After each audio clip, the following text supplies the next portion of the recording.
Gold trusted gold buyers. మీరు తాకట్టు పెట్టిన బంగారాన్ని విడిపించి ఈ రోజు ఉన్న మార్కెట్ ధరకు కొనబడను. నమస్కారం, వెల్కమ్ టు ఐ డ్రీమ్. ధర్మ మార్గం విత్ విజిత కార్యక్రమానికి స్వాగతం.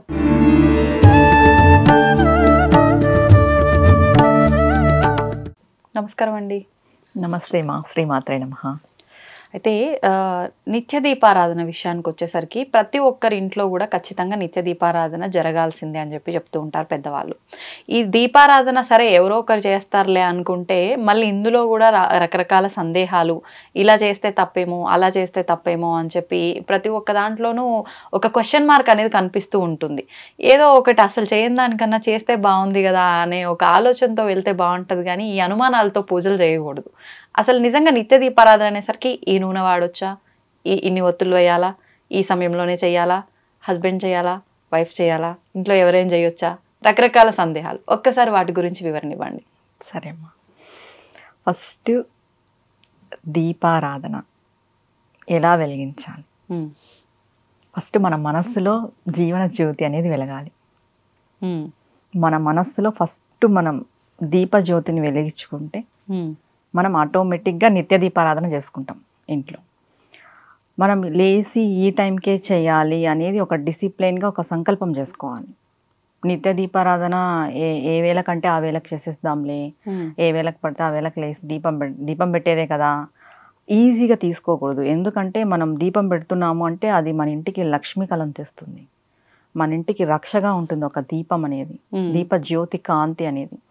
ఇంట్లో ఒక వారం రోజులు దీపం పెట్టకపోతే ఖచ్చితంగా నెగిటివ్ ఎనర్జీ అనేది ఫామ్ అయిపోతుంది. మనం పెద్ద పెద్ద స్తోత్రాలు, పారాయణాలు ఇవన్నీ పక్కన పెట్టేస్తే నిత్యం దీపారాధన ఎలా చేసుకోవాలి?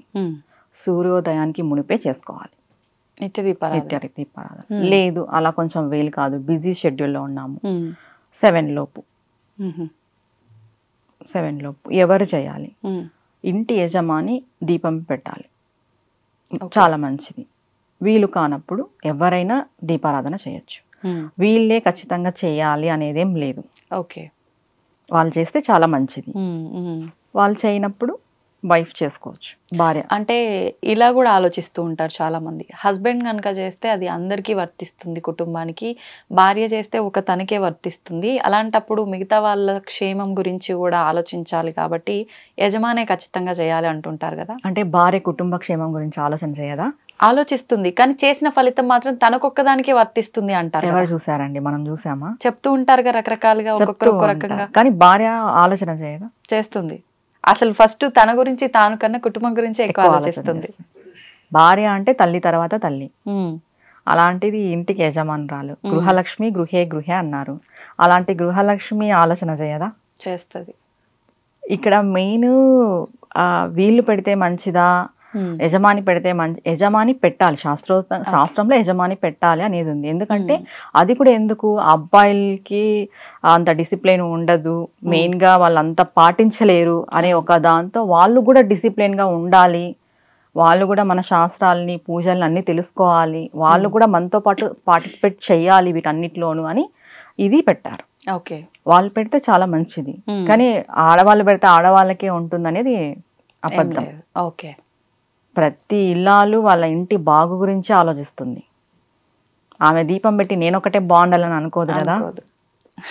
ఒకవేళ స్వార్థంగా ఆమె ఒకటే బాగుండాలి అనుకుంటుంది, అనుకున్నా కూడా ఆమె బాగుండాలి అంటే ఆమెను ఎవరు చూసుకుంటారో వాళ్ళ భర్తనే చూసుకుంటారు, ఆటోమేటిక్గా ఆయన బాగుంటాడు.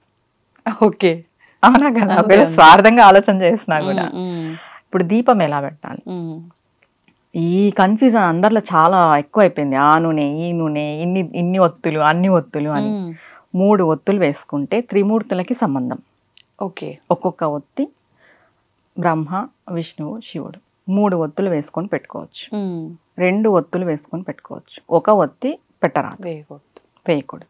ఓకే, ఇంకా 4, 5 అనేది అది మన ఇష్టం. అది ఇంకా అది అంటే వేయొచ్చా? అట్లా వేయచ్చు వేయకూడదు అనే విషయం పక్కన పెడితే మన ఇష్టం అంతే. అది 6 ఒత్తులు వేసి మంగళవారం పూట పెడతారు సుబ్రహ్మణ్య స్వామికి. ఆయన షణ్ముఖుడు కాబట్టి 6 ఒత్తులతో చేస్తారు. మనం ఏ దేవి దేవతలను ఆరాధిస్తున్నాం అనే దాన్ని బట్టి పోతే నిత్యము మనము 3 ఒత్తులతో కానీ 2 ఒత్తులతో కానీ దీపారాధన చేసుకోవచ్చు. నువ్వుల నూనె వాడుకోవచ్చు. ఇప్పుడు వాడే నూనెని బట్టి కూడా అంటే మనకు ఫలితాలు ఉంటాయా? వాడే నూనెని బట్టి ఫలితాలు ఉంటాయి అనేది అయితే నేను చెప్పను. నిత్యము ఇంట్లో చేసుకునే వాళ్ళు అయితే నువ్వుల నూనె వాడుకోవచ్చు. ఓకే. ఆ నూనె ఈ నూనె దానికంటే మనం భక్తితో చేస్తున్నాం అనేదే ఇంపార్టెంట్. కానీ చాలా వరకు దీనికి ముందే చెప్పాను, మనం ఫస్ట్ మన మనస్సులో జ్యోతిని వెలిగించుకోవాలి. భగవంతుని పైన నమ్మకం, ప్రేమ. నేను ఇది భగవంతుడు మీరు ఈ నూనెతో పెడుతున్నారా, ఇన్ని ఒత్తులు వేస్తున్నారా, ఇవన్నీ ఏది చూడరండి. ఇదంతా ఏది చూడరు. ఇది మనం డిసిప్లైన్ గా ఉండడానికి మాత్రమే ఇదంతా. ఇప్పుడు మనం నిత్యము లేవాలి, దీపం పెట్టుకోవాలి అనేది మనకి ఉంటే మనం ఖచ్చితంగా అర్లీగా లేసి దీపం పెట్టుకుంటాం. మనం డిసిప్లైన్ గా ఉండడానికి ఇవన్నీ వచ్చినాయి తప్ప దేవుడు ఇలానే పెట్టండి, ఇలా పెడితేనే నేను చూస్తాను అనేది ఎక్కడా చెప్పలేదు. ఓకే. మనం బాగుండాలనే ఏదైనా కూడా ఎలా పెట్టాలి దీపం. దీపం పెట్టేటప్పుడు ఖచ్చితంగా దీపానికి పసుపు, కుంకుమ, అక్షంతులు, పూలతో అలంకరణ చేయాలి. ఏ అలంకరణ లేకోకున్నట్టు దీపం పెట్టకూడదు. ఓకే. అంటే దీపారాధన అయిపోయిన తర్వాతనేనా ఇవన్నీ? ముందే పెట్టిన తర్వాతే దీపారాధన చేయాలి. ఓకే.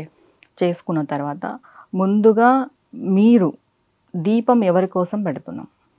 కుటుంబ క్షేమం కోసం, భగవంతుడి మీద ఆ భక్తితో. దీపంలో మనం సుబ్రహ్మణ్య స్వామిని దర్శించాలి. సుబ్రహ్మణ్య స్వామికి సపరేట్గా ఫొటోస్, విగ్రహాలు, విగ్రహారాధన ఇంట్లో తక్కువ. ఆయన దీపజ్యోతిలోనే ఉంటారు. మనము శివుడిని పెట్టుకుంటాం, విఘ్నేశ్వరుని పెట్టుకుంటాం, అమ్మవారిని పెట్టుకుంటాం. సుబ్రహ్మణ్య స్వామి చాలా తక్కువ ఉంటారు. సుబ్రహ్మణ్య స్వామిని ఆ దీపజ్యోతిలో మనం దర్శించాలి. ఓకే. అలా దర్శించాలి అంటే మన మనస్సు, మన బుద్ధి నిమగ్నమై ఉండాలి.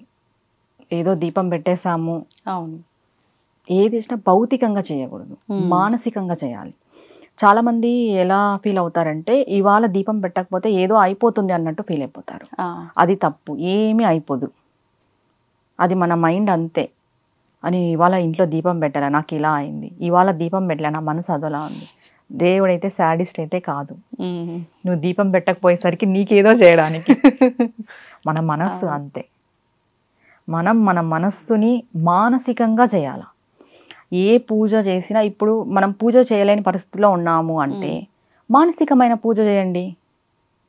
మీకు ఇంట్లో లేరు, బయట ఎక్కడో ఉన్నారు, మానసికంగా మీరు కూర్చోండి, ఒక చోట ప్లేస్ చూసుకొని కూర్చోండి. నేను మా ఇంట్లో ఉన్నాను, నేను ఇలా దీపం వెలిగిస్తున్నాను, నా ముందు అమ్మవారి పాదాలు, అయ్యవారి పాదాలు ఉన్నాయి, నేను ఇలా అర్చిస్తున్నాను, నేను పాద పూజ చేసుకుంటున్నాను. ఈ స్టేజ్కి రావాలి ప్రతి ఒక్కరూ. ఓకే. మరి అంటే మానసిక పూజ చేయాలన్నప్పుడు ఈ భౌతికమైన పూజలు, ఆరాధనలు, హడావిళ్ళు ఎందుకు అంటే ఏం చెప్తారు? ఇది దాటిపోతాం. ఇవి చేస్తూ పోతే అక్కడికి చేసుకుంటాం. మొదటి స్టేజ్ అంటే ఇది మొదటి స్టేజ్. ఈ పూజ, వ్రతాలు, నోములు అనేవి మనల్ని మనం డిసిప్లిన్ గా పెట్టుకొని భగవంతుని చేరుకోవడానికి మొదటి స్టేజ్ ఇది. అంటే కొంతమంది ఇక్కడ ఆగిపోతారు. మేము ఈ పూజ చేయకపోతే ఏదో అయిపోతుంది, ఈ దీపం పెట్టకపోతే ఏదో అయిపోతుంది. ఏమీ అవ్వదు. దీన్ని దాటి మనం ముందుకెళ్ళాలి. మన మనస్సులోనే మనం పెట్టుకోవాలి, మన మనస్సుతోనే మనం పూజ చేసుకోవాలి భగవంతుడికి. ఆ స్టేజ్కి రావాలి ప్రతి ఒక్కరూ. ఓకే.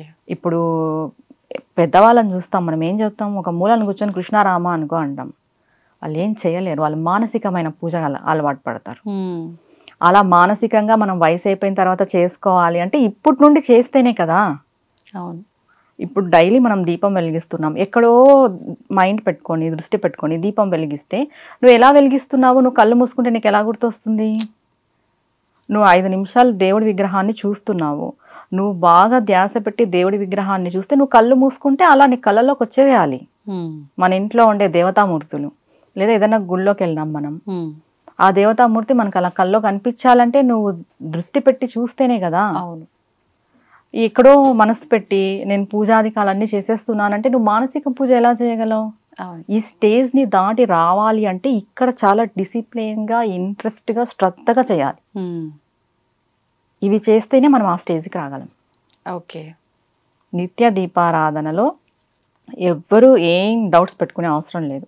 సూర్యోదయానికి మునిపే దీపం పెట్టుకోవాలి, తర్వాత సూర్యాస్తమయం తర్వాత దీపం పెట్టుకోవాలి. ఓకే. 2 సార్లు. నైవేద్యం పండ్లో ఫలమో ఏదో ఒకటి, పాలు, డ్రై ఫ్రూట్స్ ఇంట్లో ఏవో ఒకటి ఉంటాయి కదా, అది భగవంతుని దగ్గరికి పెట్టి భగవంతునికి చూపించి మనం తీసుకోవడమే. ఓకే. ముందుగా నిత్య దీపారాధన చేసేవాళ్ళు, నిత్య పూజ చేసేవాళ్ళు ఆచమనీయం ఖచ్చితంగా చేసుకోవాలి. అవునా? నిత్య పూజకి కూడా ఆచమనం, సంకల్పం 2 ఉంటాయి.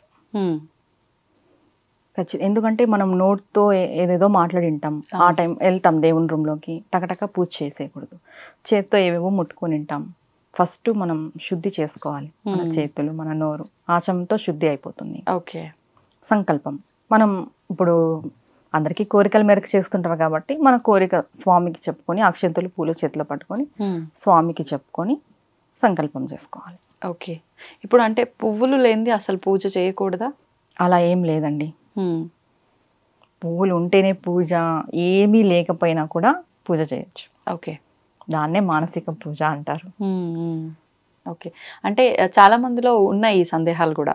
అంటే నిత్య దీపారాధన కూడా ఖచ్చితంగా పువ్వులు ఉండాల్సిందేనా? మళ్ళీ ఈ పువ్వులు కూడా దీపారాధన అయిపోయినాక పెట్టాలా, ముందే పెట్టాలా? దీపారాధన వెలిగించేటప్పుడు, దీపం వెలిగించేటప్పుడు అగరబత్తితో వెలిగించాలా, అగ్గిపుల్లతోటే వెలిగించాలా? ఇలాంటి సందేహాలు కూడా ఉన్నాయి. అంటే ఇవన్నీ నమ్ముతున్నారు కాబట్టి నిజంగా మీకు తెలిసినంత వరకు ఇవి ఎలా ఆచరించవచ్చో చెప్పండి. పువ్వులు లేకపోయినా పూజ చేసుకోవచ్చు. పువ్వులే ఉండాలనేది ఏం లేదు. పూలే ఉండాలని అలానే పక్కింటి వాళ్ళ ఇళ్లలో పూలు తెంపుకొని వచ్చి కూడా మరీ దుర్మార్గం, దొంగతనంగా ఇవన్నీ చేసి వాకింగ్ అని వెళ్ళి పూలు తెచ్చి అలా పూజ చేయాల్సిన అవసరం లేదు. భగవంతుడు దానికి ఎక్కువ పాపం వేస్తాడు. అంతేగా, దొంగతనం చేస్తున్నట్టే ఒక రకంగా. పాపం వాళ్ళ ఇంట్లో పూజ చేసుకోరా, వాళ్ళ పూలన్నీ మనం కోసుకొస్తే చెప్పు. అడిగి తెచ్చుకోవడం వేరు, తెలియక తెచ్చుకోవడం తప్పు. దానికి పాపం తప్ప ఇంకేం రాదు. పూలు లేకపోయినా పూజ చేసుకోవచ్చు. ఓకే. ఇంకా సందేహాలు అనేసి అగ్గి పెట్టెతో పెట్టకూడదు. సరే, అగరబత్తులు దేంతో వెలిగిస్తున్నారు? అంతేగా, మ్యాచ్ బాక్స్ లేనిది అదైనా ఎట్లా వస్తుంది? అంటే దేవుడికి ఉపయోగం మనం ధూపం చూపించే అగరబత్తులని మ్యాచ్ బాక్స్ తో వెలిగించవచ్చు అగ్గిపెట్టెతో. దేవుడికి పెట్టే దీపాన్ని వెలిగించకూడదా? ఇక్కడే ఉంది మనకి అర్థమవుతుంది. అవునా కదా? మనం వెలిగించే ధూపం దేవుడికి చూపిస్తాం కదా, మరి అగ్గిపెట్టెతో వెలిగించినప్పుడు చూపించకూడదు కదా? అవును. ఇవన్నీ లేనిపోని అపోహలండి. మనం భగవంతుని చేరుకోవడమే మనకి ముఖ్య ఉద్దేశం తప్ప ఇవన్నీ అపోహాలు. ఫస్ట్ వీటిని తొలగించుకొని నిజమైన భక్తి, నిజమైన దేవుడిని మనం చేరుకోవాలి. నిజమైన భక్తి ఏంటంటే మన మనస్సులో ఫస్ట్ భగవంతుని పెట్టుకోవాలి. ఇవన్నీ కాదు, పూలు, నూనె, ఒత్తులు, అగిపెట్టి ఇవన్నీ కాదు. మన మనస్సు నిండా భగవంతుని పెట్టుకొని మనం భక్తి శ్రద్ధలతో పూజ చేసుకోవాలి. ఆయన్ని పాదాలను మనం పట్టుకోవాలి అంతే. ఇలా చేయొచ్చా, అలా చేయొచ్చా, ఇలా చేయమని ఎక్కడా చెప్పలేదు. ఇవే వాడాలని ఎక్కడా చెప్పలేదు. ఇప్పుడు అంతా చెప్తున్నారు బయట, అంతే తప్ప నేనైతే వీటిని ఎంకరేజ్ చేయను. ఓకే. ఇప్పుడు నిత్య దీపారాధన విషయానికి వస్తే ముందు ఇంట్లో దీపారాధన అయిపోయినాక తులసమ్మ దగ్గర ఆరాధన చేయాలా, లేదు అంటే ముందు తులసి దగ్గర ఆరాధన చేసిన తర్వాత నిత్య దీపారాధన ఇంట్లో చేయాలా? ముందుగా తులసి కోట దగ్గరే దీపం పెట్టుకోవాలి. మనము పొద్దున్నే విష్ణువుకి అని చెప్పాము కదా. అవును. ఉదయ సమయం విష్ణువుకి అనేసి 5:45, 5:30 లోపు తులసి కోట దగ్గర పెట్టేసుకొని తర్వాత ఇంట్లో దీపారాధన చేసుకోవాలి. ఓకే. ఇప్పుడు నిత్య దీపారాధన మగవారు చేస్తున్నప్పుడు తులసి దగ్గర మగవారు దీపారాధన చేయకూడదు అంటారు. నిజంగా చేయకూడదా? ఒకవేళ చేయొచ్చు అంటే వాళ్ళు ముందర అక్కడ వెలిగించిన తర్వాతే లోపల వెలిగించాలా? ఒకవేళ మగవాళ్ళే ఇంట్లో చేస్తున్నారు అంటే చేయొచ్చు. తులసి కోట దగ్గర మగవాళ్ళు కూడా దీపం పెట్టచ్చు. అక్కడ ఉండేది సాక్షాత్ అమ్మవారు. ఆడవాళ్ళే పెట్టాలనే రూల్ ఏం లేదు. ఒకవేళ భార్య భర్త ఇద్దరు చేసుకుంటున్నారు అంటే భార్య పోయి తులసి కోట దగ్గర దీపం పెట్టుకోవాలి, భర్త ఇంట్లో దీపం పెట్టాలి. ఇద్దరు చేస్తున్నారు అంటే. లేదు ఒక్కరే చేస్తున్నారంటే భర్తే వెళ్ళి పెట్టుకోవచ్చు. ఓకే. అబ్బాయిలు చేయొచ్చు, చేయకూడదు అనేది అయితే ఏం లేదు.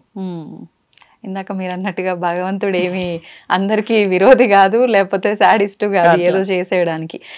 మనకి ఎలా అనిపిస్తే అలా చేసుకుంటూ పోవడమే. ఒక్కటండి, ఒక్కరికి హాని చేయకోకున్నట్టు మనం ధర్మంగా ఈర్ష ద్వేషాలు లేకోకున్నట్టు ఉండి భగవంతుని పట్టుకోవాలి.